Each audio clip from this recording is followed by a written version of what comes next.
Hii ni Kakwale TV. Lazima tutumie nafasi hiyo ya haki hiyo kuhakikisha kwamba tunajengeana heshima ndani ya chama chetu. Ni kitu kibaya kutumia haki hiyo kutafuta namna ya kufanyia figisu mtu aliyopo madarakani ili kumuondolea sifa na kumpunguzia uwezo wa kufanya kazi kwa lengo la kutafuta umaarufu ama namna ya wewe kutafuta uwezo wa kuonekana huyu hajafanya chochote ili wewe uwe na nafasi ya kushinda. Jambo hili sio sawa, na niombe ndugu zangu watu wa Mtoisi, nyinyi ndio watu mnaoweza kuhukumu ni nani awe diwani wa kata hii ya Mtoisi. Uongo kweli? Na kwa namna hiyo hakuna sababu yoyote ya mtu kufanya figisu ili kutafuta kiki ya siasa. Jambo hili sio zuri na tuna kila sababu ya kulipinga, kwa sababu ndani ya chama chetu kila mtu ana haki ya kugombea pale tunapokuwa tumefika wakati sahihi. Lakini ndugu zangu, ili siwezi kuacha kusema, kuna watu wanafikiria kwamba wana uwezo mkubwa wa kubadilisha uamuzi wa wananchi wa kata ya Mtoisi. Lazima hili tuliseme kwa nguvu zote. Ukiwa mtumishi kwa nafasi ya utumishi, fanya kazi iliyokuleta.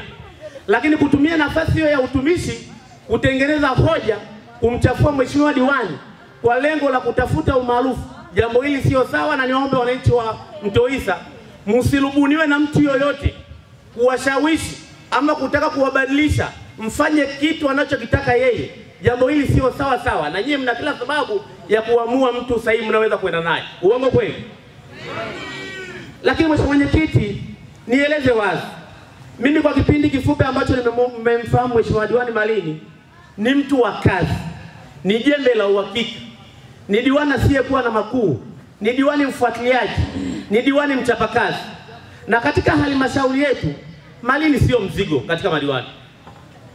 Tuna madiwani wengi, lakini Malini ni jembe na ni diwani mwenye sifa, na kwa bahati nzuri ni diwani mwenye misimamo. Na niwaambie ndugu zangu, mkiwa na diwani mwenye misimamo ni heshima kwa kata. Mkiwa na diwani ambaye anaburuzwa tu, anaweza kapelekwa huko anafuata, anaambiwa hiki anafuata, ni mtu wa ndio, ni mtu wa yes, hawezi kubishi, hawezi kuhoji, hamwezi kupata maendeleo. Maendeleo yaliyopo ndani ya kata hii ya Mtoisa yanatokana na uimara mkubwa sana aliyopo mheshimiwa diwani. Kwa hiyo niwaombe na nitumie nafasi hii kuambia, mleeni diwani Malini kwa wivu mkubwa sana. Tunafahamu wapo watu wanaambiwa nenda kagombea udiwani kata ya Mtoisa. Ndugu zangu, ukimchagua mtu aliyetumwa, manake wewe hauwezi kumuongoza na wewe hauwezi kumwambia chochote kuhusiana na mustakabali wa kata ya Mtoisa, isipokuwa atakuwa mtumwa wa mawazo kwa kusikiliza watu wa nje waliomtumwa.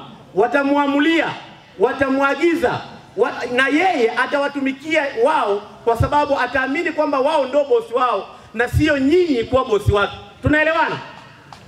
Ili kuwa wa kwanza kupata habari, matukio, michezo na burudani kila siku kutoka Kakwale TV, bofya neno subscribe kisha alama ya kengele. Usikose.